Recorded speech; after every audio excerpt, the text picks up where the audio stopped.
Irmãos, a paz do Senhor. Glória a Deus. Por gentileza, abre a sua Bíblia no Evangelho do nosso Senhor Jesus, segundo Mateus. Nós vamos ler no capítulo de número 26, a partir do versículo 57. Estamos agradecidos a Deus pelo que o Senhor Jesus, durante esse final de semana, já falou no nosso coração. Ontem nós estivemos reunidos aqui no encontro de casais, foi uma bênção, para a glória de Deus. Hoje pela manhã retornamos para uma escola bíblica também, muito edificante. E pela bondade do Senhor, retornamos. Nessa noite nós já tivemos a alegria de ouvir o Senhor falar ao nosso coração. Amém, meus irmãos? Então nós vamos ler Mateus, Mateus capítulo 26, a partir do versículo 57, está assim registrado. Os que prenderam Jesus o levaram a Caifás, o sumo sacerdote, em cuja casa se haviam reunido os mestres da lei e os líderes religiosos. E Pedro o seguiu de longe até o pátio do sumo sacerdote, e entrou e sentou-se com os guardas para ver o que aconteceria. Os chefes dos sacerdotes e todo o sinédrio estavam procurando um depoimento falso contra Jesus, para que pudessem condená-lo à morte. Mas nada encontraram, embora se apresentassem muitas falsas testemunhas. Finalmente, se apresentaram duas que declararam: este homem disse: sou capaz de destruir o santuário de Deus e reconstruí-lo em 3 dias. Então o sumo sacerdote levantou-se e disse a Jesus: você não vai responder à acusação que estes lhe fazem? Mas Jesus permaneceu em silêncio. O sumo sacerdote lhe disse: exijo que você jure pelo Deus vivo, se você é o Cristo, o Filho de Deus, diga-nos. Tu mesmo o disseste. Respondeu Jesus: mas eu digo a todos vós, chegará o dia em que vereis o Filho do Homem assentado à direita do Todo-Poderoso e vindo sobre as nuvens do céu. Foi quando o sumo sacerdote rasgou as próprias vestes e disse: blasfemou! Por que precisamos de mais testemunhas? Vocês acabaram de ouvir a blasfêmia. O que acham? É réu de morte, responderam eles. Então alguns lhe cuspiram no rosto e lhe deram murros. Outros lhe davam tapas e diziam: profetiza-nos, Cristo, quem foi que lhe bateu? Somente até aqui. Vamos orar ao nosso Deus. Coloque sua mão no seu coração. Eu sei que você veio ouvir a palavra do Senhor, ouvir a voz do seu Deus. E este é o momento que nós estamos diante da palavra do Senhor.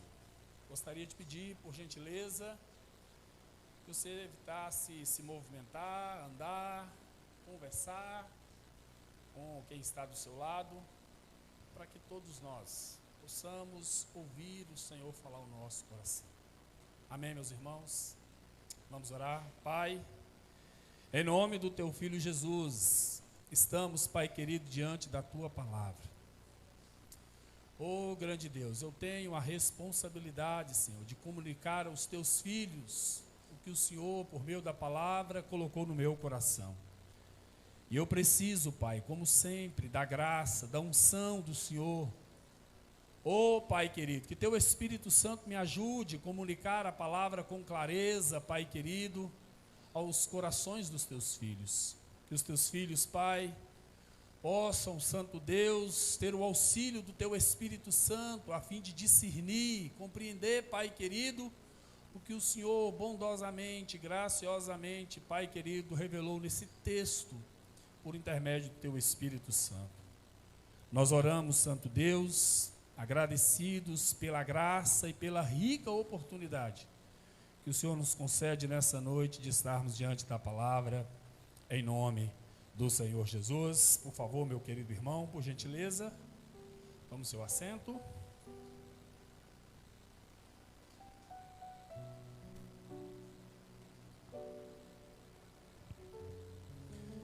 Domingo passado eu disse para vocês que o Senhor Jesus, ele passou por 6 julgamentos. Quantos julgamentos? 6. Depois de sua prisão no jardim do Getsemane, ele foi levado à presença de Anás, Caifás, o Sinédrio, Pilatos, Herodes e depois Pilatos novamente. Todos esses 6 julgamentos, eles foram injustos e ilegais, totalmente injustos e ilegais.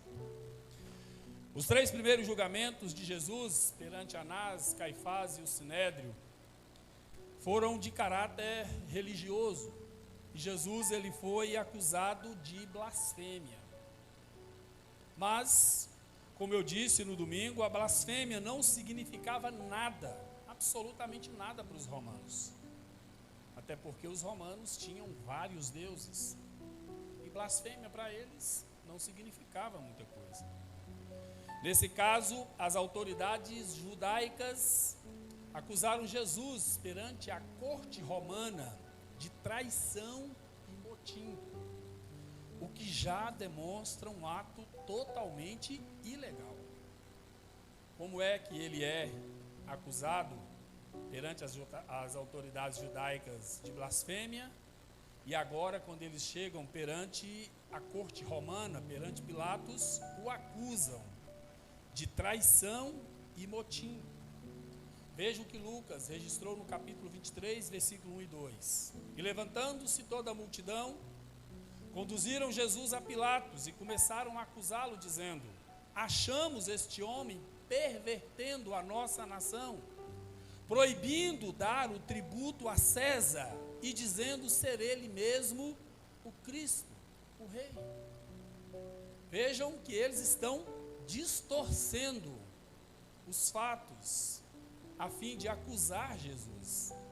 Nós já falamos aqui, inclusive, que Jesus, quando estava na região de Cesareia, se não me engano, acompanhado de uma grande multidão, depois de operar milagres, João registrou isso no capítulo 6, precisamente no versículo 14 e 15, depois de operar milagres, o povo começou a dizer uns aos outros: esse homem é profeta, que devia vir ao mundo. E sabendo Jesus que pretendiam fazê-lo rei, Jesus, ele acabou indo sozinho para o monte. Ele não aceitou que o fizessem rei. Então veja que a acusação das autoridades judaicas perante a corte romana já era uma mentira, uma farsa. No capítulo 22 de Mateus, do versículo 15 ao 22, Mateus registrou que os fariseus, juntamente com os herodianos, eles estavam tentando pregar Jesus em alguma falta. E aí foram perante ele, em público, e disseram: mestre, é lícito ou não pagar tributo a César? Ao que Jesus pediu uma moeda e eles o deram. Jesus perguntou: qual é a imagem que vocês estão vendo nessa moeda? E eles disseram: é de César. Aí Jesus disse: então dai a César o que é de César, e a Deus o que é de Deus. Vejam que Jesus nunca se opôs às autoridades civis. Pelo contrário, ele e seus discípulos defendiam publicamente a submissão às autoridades constituídas. O apóstolo Paulo, no capítulo 13 de Romanos, instrui todos nós a nos sujeitarmos às autoridades, porque toda autoridade vem de Deus. Mas eles estão perante a corte romana acusando Jesus de traição e também de estar pervertendo a nação, a insubmissão, ao montim, contra a autoridade romana. Mas além dessa ilegalidade, houve outras. Um julgamento nunca poderia acontecer à noite, mas os 2 primeiros julgamentos, tanto na casa de Anás como na casa de Caifás, foram à noite. Na casa de Anás por volta das 2 horas da manhã, e na casa de Caifás por volta das 3 horas da madrugada. E eles estão ali acusando Jesus, ou melhor, julgando o Senhor à noite. No código de leis judaico estava escrito: olha, os membros da corte não podem cuidadosa e inteligentemente ouvir o testemunho contra o acusado durante a escuridão. Mas eles estavam, as autoridades judaicas, que conheciam perfeitamente os mandamentos, as leis, os preceitos do Senhor, estavam julgando Jesus pela madrugada. Outro detalhe importante relacionado ao tempo de um julgamento é que os membros do Sinédrio, depois de ouvir a acusação de um crime capital, eles não poderiam apresentar um veredito de imediato. Eles tinham que ficar 2 dias e 2 noites em suas casas. Não podiam comer comida pesada, nem beber muito vinho. Tinham que dormir bem, e só depois eles poderiam voltar, ouvir as acusações novamente, e então poderiam julgar o acusado. A votação deveria ser de uma pessoa por vez, começando pelos membros mais novos do Sinédrio, e depois os mais velhos, a fim dos mais novos não serem influenciados pelos votos dos membros mais velhos. No julgamento de Jesus perante o Sinédrio, essas regras não foram respeitadas, todos voltaram rápidos e simultaneamente.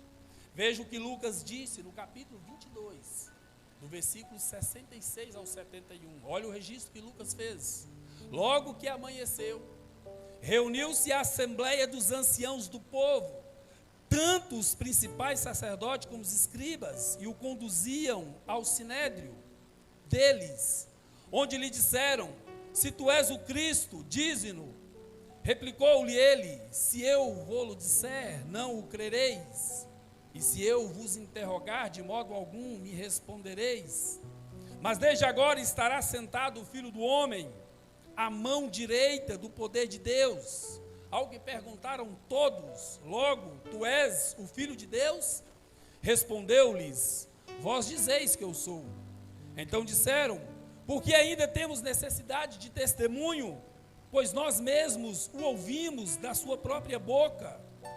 Versículo 23 de Lucas, versículo 1 do capítulo 23 de Lucas. E levantando-se toda a multidão deles, conduziram Jesus a Pilatos. Vejam que a regra de ficarem 2 dias e 2 noites antes de condenar alguém, e também não votarem de forma apressada e simultânea, não foi também respeitada. Eles ignoraram isso e votaram, melhor dizendo, de forma rápida e simultânea. Todo mundo, os 70 membros do Sinédrio, começaram a acusá-lo de que ele era, sim, responsável ou merecedor de morte. Em Mateus, no capítulo 26,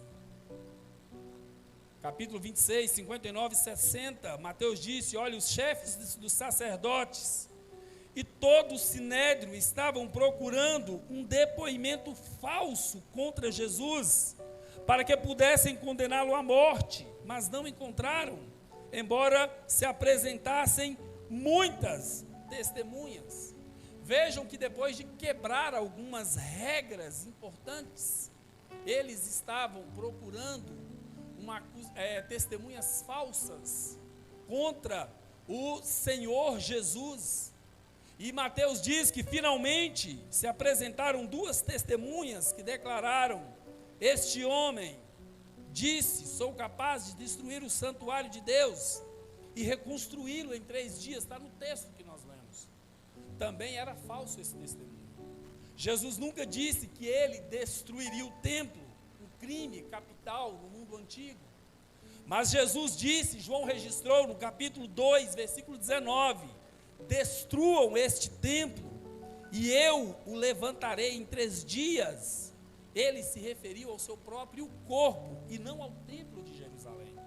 E também o termo destruíram, que as falsas testemunhas mudaram para uma asserção pessoal: olha, sou capaz de destruir, ou destruiria o templo. O que eu estou querendo mostrar para os irmãos é que os líderes religiosos, eles já tinham decidido matar Jesus.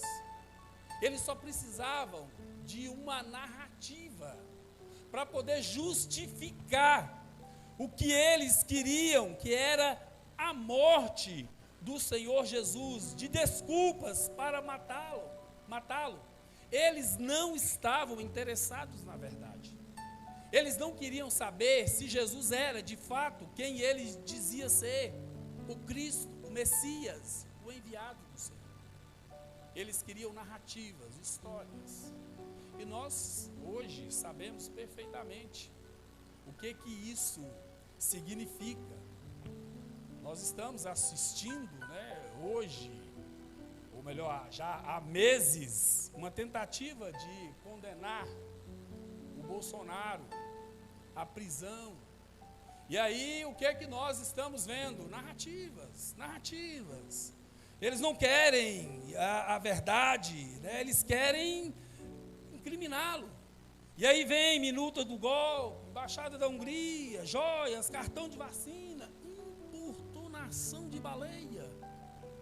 Vejam, a ideia é o quê? Tirá-lo do jogo político, da corrida presidencial. Então, não interessa a verdade, não vamos à verdade. Eles querem o quê? Narrativas, falsas testemunhas. Era a mesma coisa que eles estavam fazendo com o nosso Senhor Jesus. Eles não queriam saber a verdade. Se quisessem, era só olhar as Escrituras. Segundo Mateus, entre os acusadores de Jesus estavam os escribas. Quem eram os escribas? Mestres da lei, especialistas das Escrituras. Só que eles não queriam nem saber da verdade.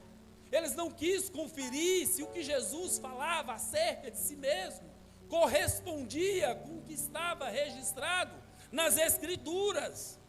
Se eles quisessem, eles poderiam facilmente abrir o livro do profeta Isaías, e no capítulo 7, versículo 14, eles terem constatado que disse: olha, por isso o Senhor mesmo dará a vocês um sinal. A virgem ficará grávida, dará à luz um filho e o chamará Emanuel. Todo mundo sabia que Maria ficou grávida antes de casar-se com José. Isso não era segredo para ninguém. Todo mundo naquela época sabia. E José foi, assumiu Maria. Você conhece a história. Um anjo foi lá e falou: olha, não tema receber essa mulher como esposa, porque o que nela está sendo gerado é obra do Espírito Santo. Mas eles rasgaram essa página do livro do profeta Isaías. Os escribas também poderiam ter consultado Isaías, no capítulo 11, versículo 1 e 2, onde disse: olha, um ramo surgirá do tronco de José, e de suas raízes brotará um renovo. O Espírito do Senhor repousará sobre ele, o Espírito que dá sabedoria e entendimento, o Espírito que traz conselho e poder, o Espírito que dá conhecimento e temor do Senhor. Quem dentre os contemporâneos de Jesus poderiam negar que Jesus não era cheio do Espírito Santo? Jesus, quando abria a sua boca, falava com uma sabedoria que nenhum deles, escribas, mestres da lei falavam. Jesus operava sinais e maravilhas, como Isaías disse que o Messias faria, só que eles também ignoraram isso. João Batista, precursor do Senhor, que veio adiante de Jesus anunciando a sua chegada, estava preso e mandou uns dos seus discípulos, ou melhor, 2 dos seus discípulos, irem a Jesus e perguntar: escuta aqui, o Senhor é mesmo aquele que haveria de vir, ou nós devemos esperar outro? Jesus virou para os discípulos de João e falou assim: fica aqui alguns dias comigo. E aí eles ficaram. E aí Jesus andava pelas ruas, pelas vilas, pelas cidades, curava os cegos, curava os paralíticos. Olha que os leprosos eram purificados, aos pobres e desesperados era anunciado com graça e poder o ano aceitável do Senhor. E depois de Jesus operar aquele tanto de milagre, eles virou para os discípulos e falou: vai lá, vão lá e dizem a João que os cegos estão enxergando, os paralíticos estão andando, os surdos estão ouvindo, e a todos os desesperados está sendo anunciado a salvação. Mas os escribas, quando testemunharam isso, preferiram negar o que estava escrito nas Escrituras. Eles não queriam saber da verdade. Eles não queriam saber de fato que Jesus era, se Jesus era ou não o Cristo. Eles poderiam ter consultado Miqueias, capítulo 5, versículo 2, onde o profeta disse: olha, mas tu, Belém Efrata, embora pequena entre os clãs de Judá, de ti virá para mim aquele que será o governante sobre Israel. Suas origens estão no passado distante, em tempos antigos.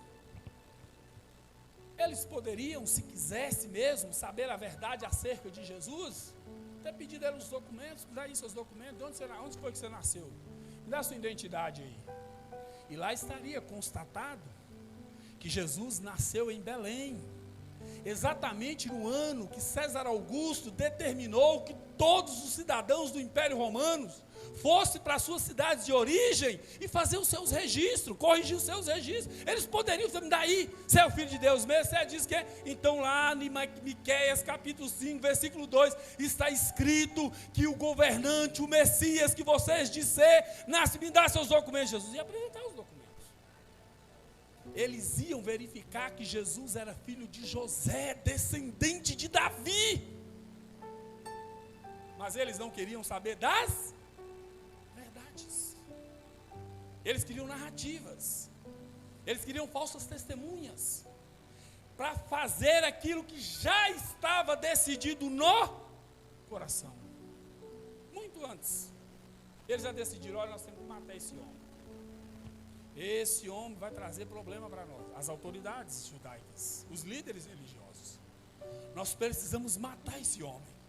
E aí, prenderam Jesus, levaram ele perante Caifás, ilegalmente, injustamente, o julgaram, depois o conduziram à casa de Caifás, onde falsas testemunhas ficavam mentindo acerca de Jesus. Ele falou isso, ele fez aquilo, não está colando, isso aqui não está pegando, nessa importunação aí de baleia não vai colar, esse trem aqui não vai funcionar, até que apresentou lá 2. Nós vimos, ouvimos ele falando isso e isso, só que era mentira. Eles distorceram as palavras de Jesus. Por quê? Porque já tinham decidido no coração condená-lo. Eles não queriam saber as verdades. O versículo 65, 66 diz que o sumo sacerdote rasgou as próprias vestes e disse: blasfemou! Porque precisamos de mais testemunhas. Vocês acabaram de ouvir as blasfêmias, o que acham? E aí todo o sinédrio responderam: é réu de morte, é réu de morte. Inclusive, se você olhar atentamente, Lucas, Mateus, João e Marcos disse que os escribas, os mestres da lei, estavam lá entre aqueles que disseram: é réu de morte, sem ter ido lá constatar o que Jesus estava dizendo. acerca da sua identidade. E o que nós podemos aprender aqui? Uma coisa muito séria. E eu queria que você anotasse no bloco de notas do seu telefone. Eu queria que você anotasse aí na página da sua Bíblia, onde está escrita essa verdade. Que você escrevesse ou que você decorasse. E qual é a lição, pastor? Muitas vezes, não queremos saber a verdade dos fatos, mas narrativas que justifiquem o que já decidimos no coração. Vou repetir. Muitas vezes, nós não queremos saber da verdade dos fatos, mas queremos narrativas, falsas testemunhas e acusações que justifiquem o que já decidimos no coração. Isso é muito perigoso e sério, porque muitos cônjuges já decidiram no coração abandonar o casamento. E aí ficam criando narrativas, inventando histórias, criando situações para justificar o que já está decidido. Outro dia eu conversei com um irmão e ele me disse: Washington, já tem anos que eu estou sendo acusado disso, sem que não há nenhuma prova. E a minha esposa decidiu separar de cama comigo. E qual foi a consequência? Muitas pessoas já decidiram sair da igreja, abandonar Jesus. E aí fica criando histórias. Mas aquela igreja está muito chata. Eu não estou aguentando mais aquele culto. Aquela irmã está não sei o quê. Aquela pregação muito demorada.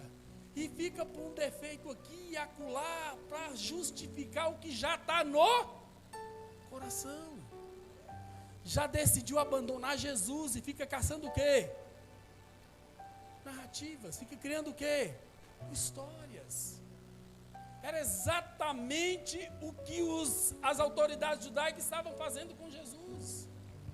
Outro dia eu estava no supermercado, no caixa.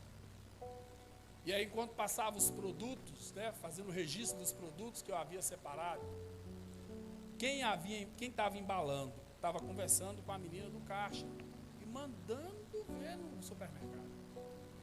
E o rapaz já: não, eu não estou aguentando mais trabalhar nesse lugar, porque esse lugar é isso, esse lugar aquilo, e que não sei o quê. E a moça do caixa concordando com ele, falando: eu também vou fazer, olha, você está pegando atestado, eu estou pegando atestado, mas esse gerente não me manda embora, e que não sei o quê, e ela falou assim: ó, é só você ficar chegando atrasado, vai chegando, eu estou fazendo isso, porque eu quero logo sair desse serviço, desse emprego aqui, que eu quero receber meu seguro-desemprego, e não sei o quê, e me deu uma vontade de eu largar tudo lá e procurar o gerente, falar com ele: moço, manda que esse cara embora, os dois lá.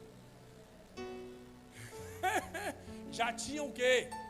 Decidido no coração que aquela empresa, e ficavam o quê? Criando situações. Muitas vezes é o que muitos de nós fazemos. Nós não queremos saber da verdade. O marido não quer sentar com a esposa e bater um papo com ela para resolver a situação do relacionamento. É o pai que não quer chamar a filha ou o filho para conversar aqui, ó, vamos resolver a situação. Não, fica criando situações.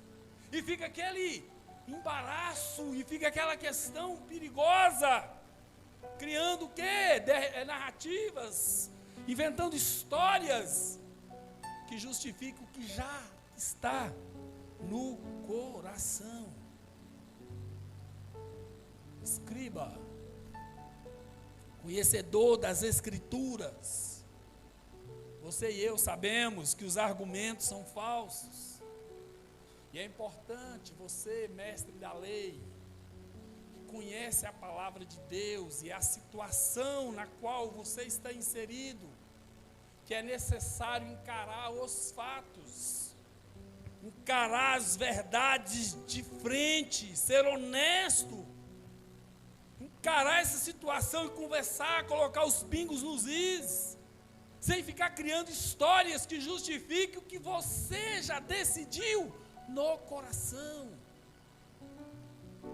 Precisamos encarar as coisas como são, a fim de descobrirmos as verdades, porque o problema muitas vezes não está em Cristo, que se declara filho de Deus, mas está em Caifás, em Anás, no Sinédrio, no coração deles, que não quer nem saber da situação e quer matar aquele que é o único no universo capaz de resolver todos os nossos problemas. E é importante encarar os fatos. Por quê, pastor?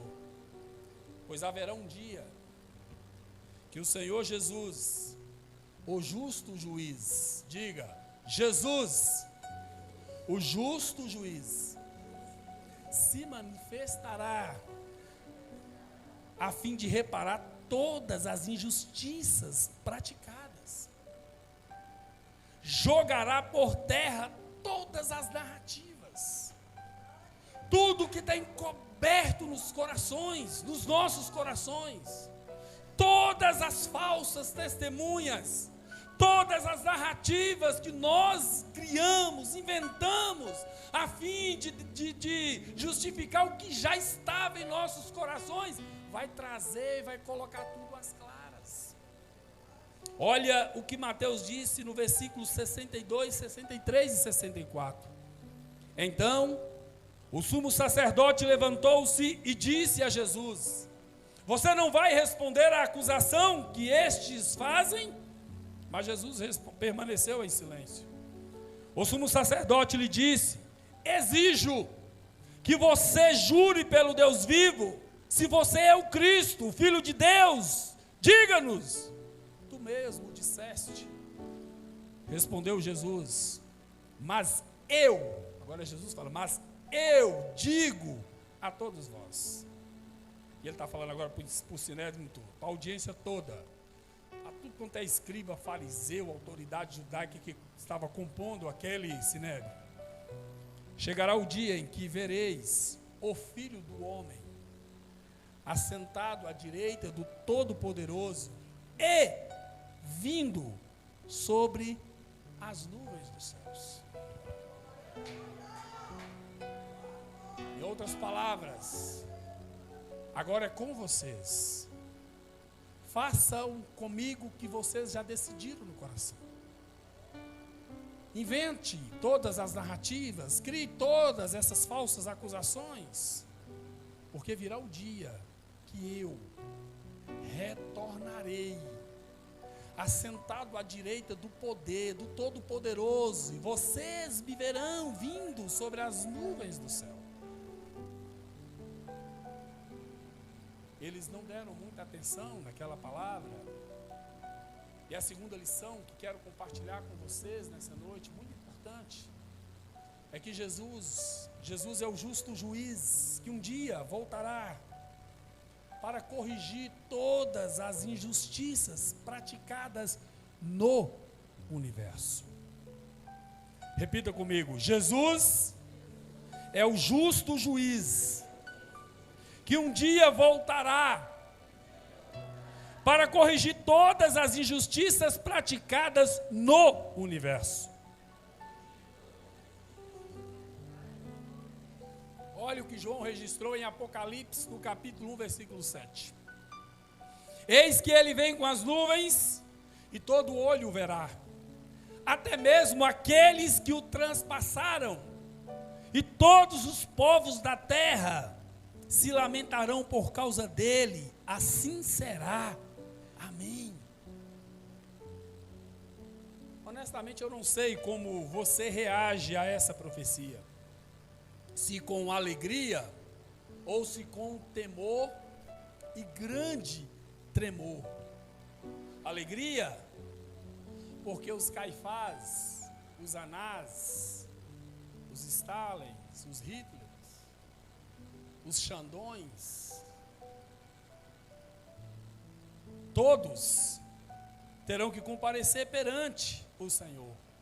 E aí todos nós, bendito seja o nome de Jesus. Ele vai voltar, vai.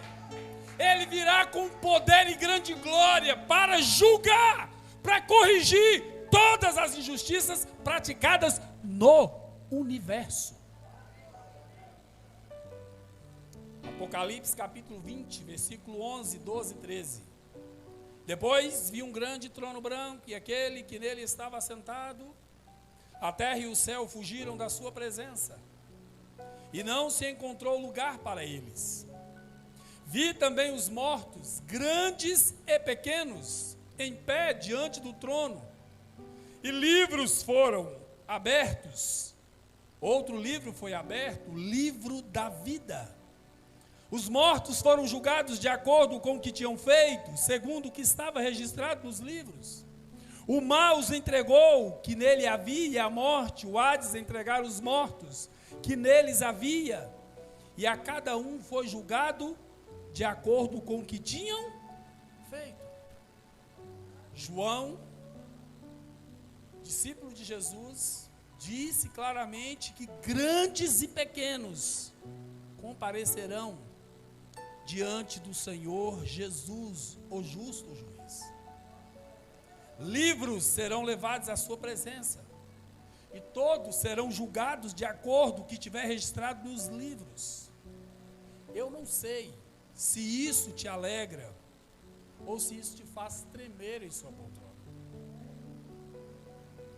E deveria fazer todos nós, hoje, aqui presentes, tremer, ter pavor diante dessa verdade que Apocalipse está falando.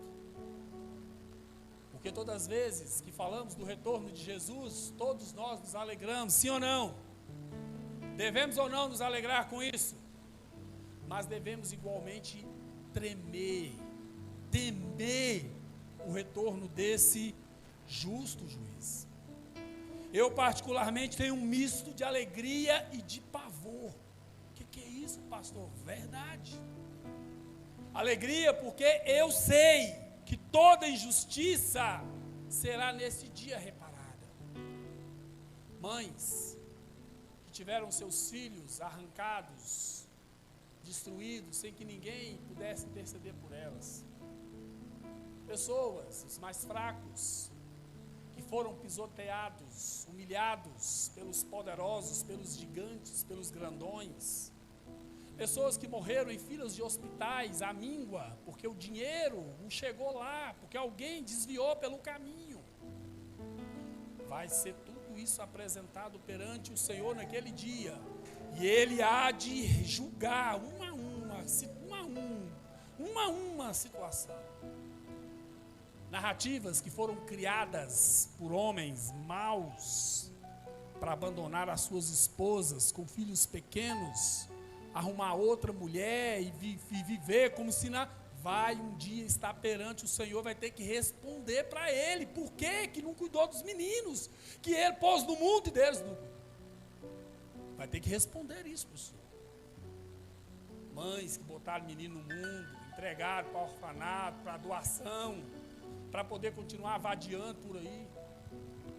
Filhos respondões, que sugam os pais, arranca deles a última nica para fumar droga e tudo. Vai ter que responder perante Jesus. Palavras torpes, lembra da palavra torpe? Torpedo, que é lançado contra as pessoas, com fúria, com maldade. Aquele palavrão que você xingou no trânsito, ninguém viu, nós não estávamos lá, você chegou aqui no dia e fingiu que nada aconteceu, está registrado no livro também. Está tudo anotado. Os pensamentos imorais, você que fica aí desejando mulher dos outros, olhando o corpo de mulher e fica imaginando ela nas suas imaginações, está anotado, está no livro lá. Eu, sua esposa, seu marido, seu filho, ninguém é capaz de ler sua mente, mas o anjo está lá anotando o dia, a hora, que tudo isso for acontecer. Isso não faz você tremer? Isso não te traz pavor? Caifás e todo o sinédrio terão que prostrar diante do Rei dos Reis naquele dia. Eu quero ver a cara deles. Eu quero olhar para a cara de Caifás. Você não quer, não? Eu quero. Quero olhar para a cara de Anás. Eles foram cruéis com o Senhor. O sinédrio todo, cheio de arrogância. Réu de morte! Mata esse miserável, maldito. Eu vou estar lá, vou olhar para a cara deles. Falar agora, fala aí. Responde para ele. Quero olhar para a cara desse Xandão da vida.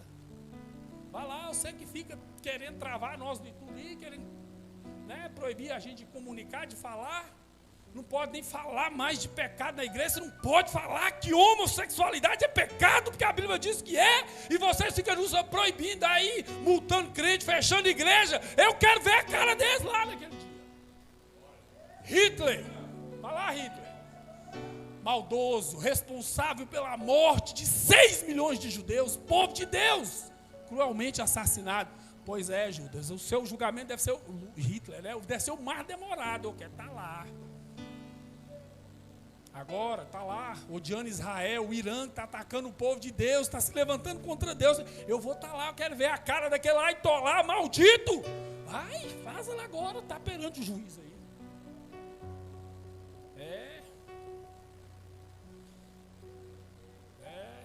Você vai estar lá para ver a cara daqueles que te fizeram chorar, te mandaram embora por justa causa, inventaram narrativas para poder arrancar dinheiro seu. Vai estar lá. Sim ou não? Todos estarão lá, grandes e pequenos.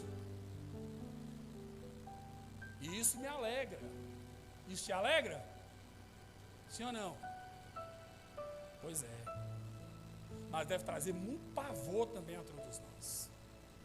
Eu não vou me estender muito, mas vou te chamar para 2 verdades registradas na palavra de Deus, que deve fazer todos nós tremer, que deve fazer nós ficar igual Beltesazar, filho ou neto de Nabucodonosor.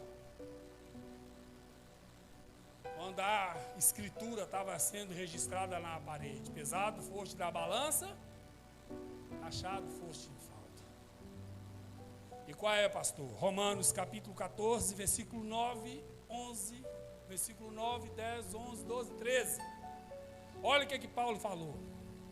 Por esta razão Cristo morreu e voltou a viver, para ser Senhor de vivos e de mortos. Portanto, você, por que julga seu irmão? E por que despreza seu irmão? Pois todos compareceremos diante do tribunal de Deus, porque está escrito: por mim mesmo jurei, diz o Senhor, diante de mim todo joelho se dobrará e toda língua confessará que sou Deus. Assim, olha, assim cada um de nós prestará conta de si mesmo a Deus. Portanto, deixemos de julgar uns aos outros, em vez disso, façamos o propósito de não pôr pedra de tropeço, o obstáculo no caminho do irmão. Eu te pergunto, isso aqui não te apavora? Isso não te faz tremer, irmão? Isso não te preocupa? Você que fica causando discórdia na igreja, você que fica falando mal dos outros, você que despreza seu irmão, você que não o considera como aquele por quem Jesus também derramou seu sangue, você que ao invés de vir para cá adorar a Deus, glorificar o Senhor, fica metendo o dente nas línguas dos outros, metendo com o dente nas línguas. Como é que é? É isso mesmo, com a língua nos dentes. E fica aqui, falando acolá, servindo de pedra de tropeço para o seu irmão. Pois é, você também estará perante o tribunal do Senhor. E vai trazer livros. E vai estar lá, o Senhor vai abrir o livro. Pois é, senhor Washington. No dia 12, 13, hoje é 13? Hoje é 14, no dia 14 de abril, às 11 horas da manhã, precisamente aos 4 minutos e 27 segundos, você falou isso, do seu irmão. Aí eu vou estar diante de quem? Do Senhor. Você, por quem Jesus morreu, salvou, trouxe para sua casa, salvo, liberto, para ser uma testemunha de Jesus, para ser uma bênção nas mãos de Deus, permitiu que o diabo laçasse você, e você acaba sendo um instrumento do diabo na casa de Deus.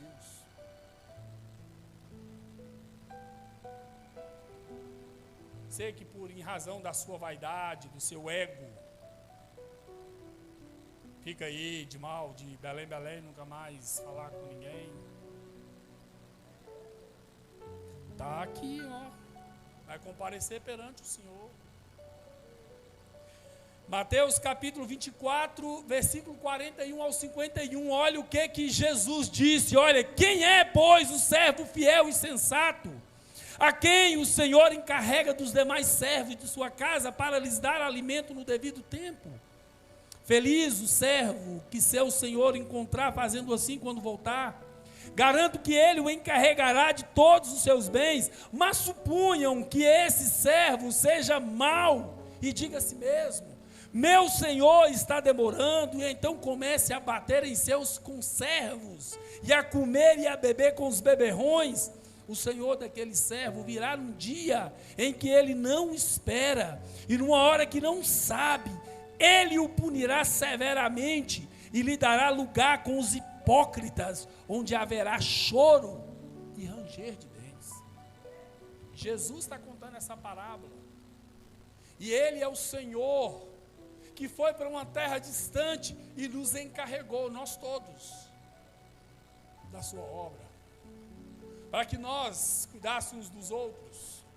Mas ao invés de a gente fazer o que Jesus mandou fazer, ir de por todo mundo pregar o evangelho, e colocar as mãos dos enfermos e curá-los, e expulsar os demônios, nós ficamos aqui brigando uns com os outros.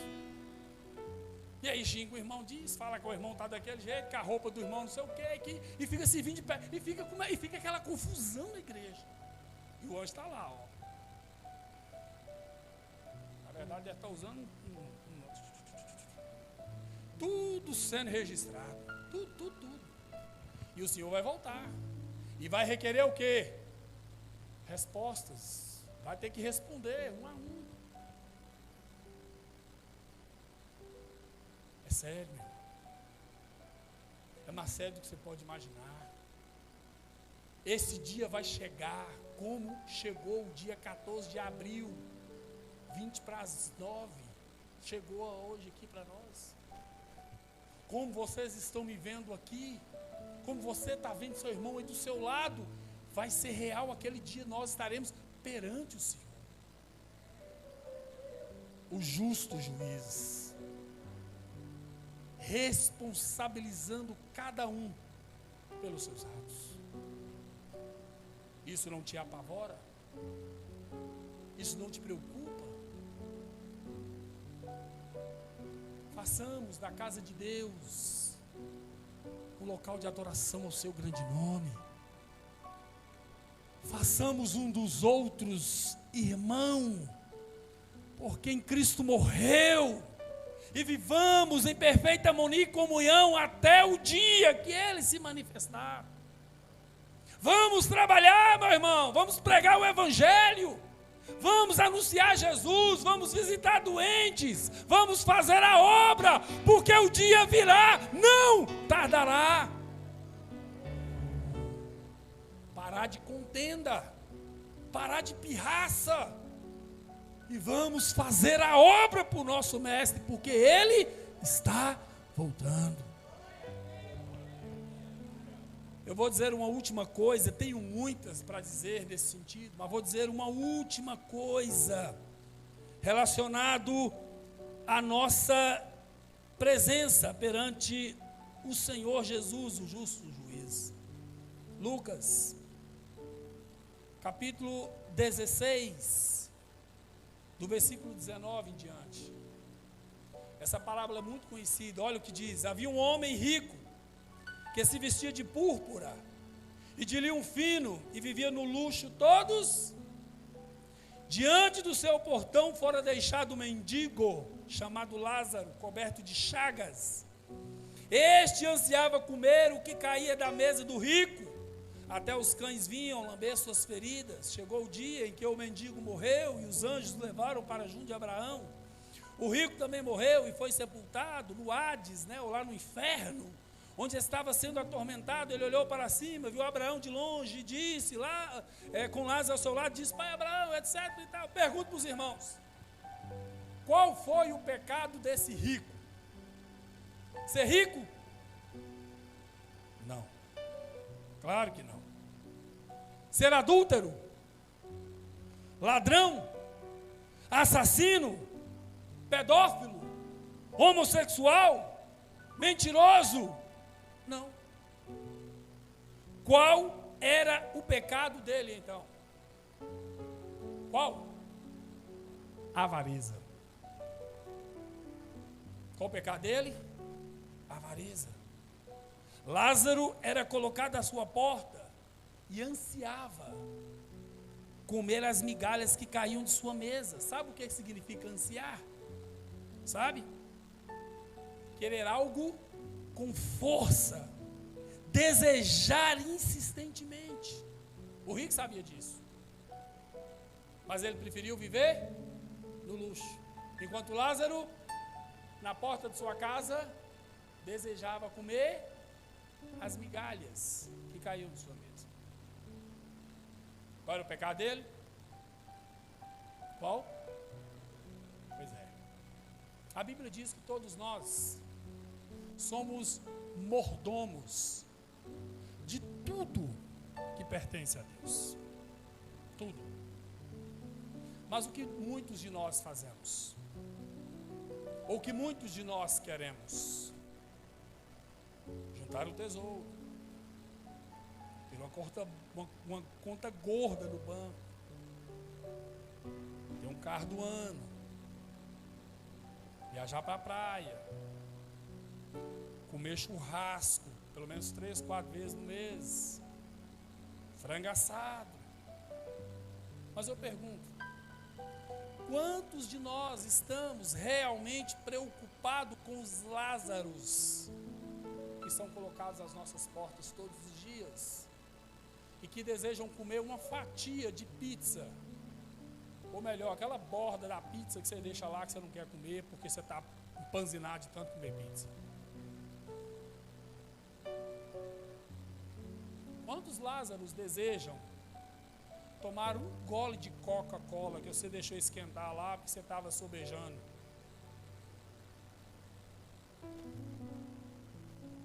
Quantos Lázaros estão às nossas portas? Me dá o resto das suas comidas. Eles não querem a coxa do frango, não. Ele quer aquela parte do osso da coxa que você não come, aquela cartilagem lá, ele deseja aquilo lá.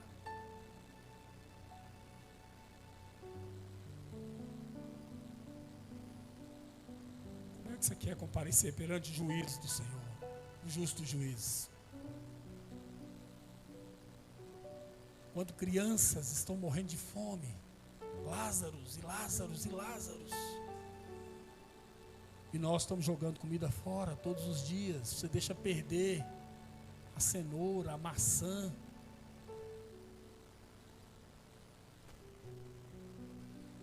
Vivemos no luxo todos os dias. Quem aqui já perguntou para Jesus: Senhor, por que você está me dando tanto? Eu tenho arroz e feijão para comer, Senhor. Para que você está me dando esse tanto de dinheiro, Senhor? Quantos?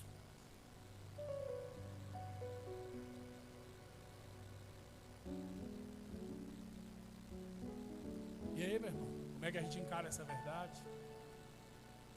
Vamos embora aqui hoje, fingir que segunda-feira, que os pobres se viram para lá, que os Lázaros que se lasquem.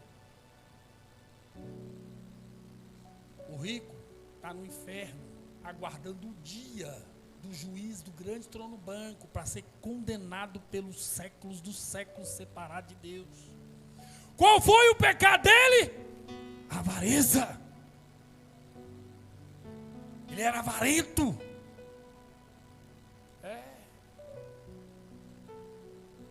Poderíamos, como igreja, já ter alcançado o mundo inteiro. Já poderíamos ter pregado o continente africano, na Oceania, na América do Norte, na Europa. Nós poderíamos ter ganhado até o Irã para Jesus, aqueles persas miseráveis que querem destruir Israel. Eles já poderiam ter, moço, nós estamos brigando com o povo de Deus, eles já poderiam ter tido consciência disso. Mas nós queremos que ele morra, não é?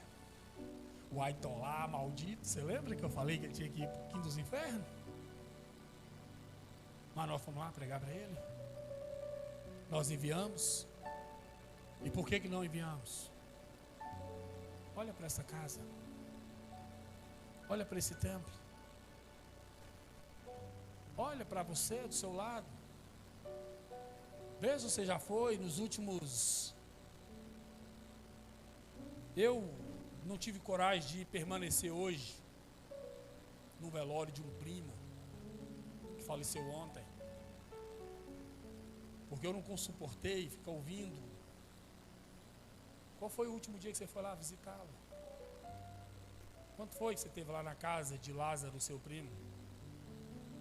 Colocou a mão sobre a cabeça dele, orou e ouviu ele na sua dificuldade de expressar. Não fui. Eu preferi assistir o jogo do Cruzeiro e do Atlético. Assim como você que fica me julgando aí, preferiu ficar assistindo Big Brother, aquelas novelas do esgoto, assistindo Rede Globo. Mas não teve coragem de visitar um parente seu, um primo seu e pregar o Evangelho. Você prefere encarar essa verdade hoje? Ou no dia que o Senhor se manifestar nas nuvens dos céus?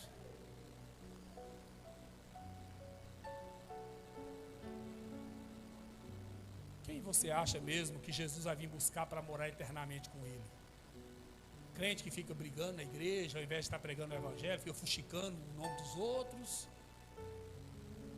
Ou os verdadeiros discípulos do Senhor, que agora, enquanto nós estamos aqui, nesse ar-condicionado e nessa poltrona confortável, estão encarando prisões e açoites por causa do nome de Jesus. Quem você acha mesmo que Jesus vai vir buscar? Esse evangelho barato que nós adotamos como verdade das Escrituras? Ou a nossa condição de cristão, como caminhamos e falamos que servimos a Deus, está enquadrado dentro das Escrituras? Está de acordo com o mandamento?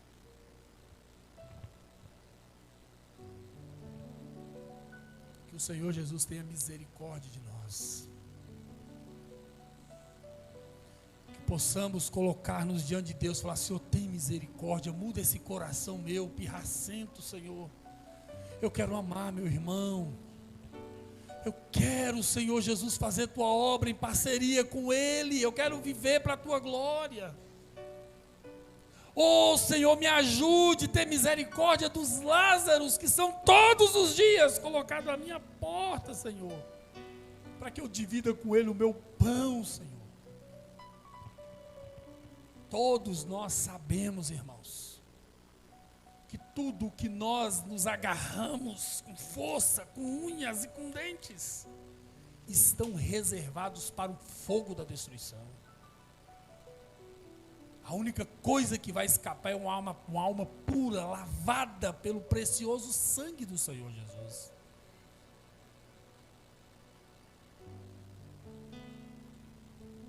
Como você encara,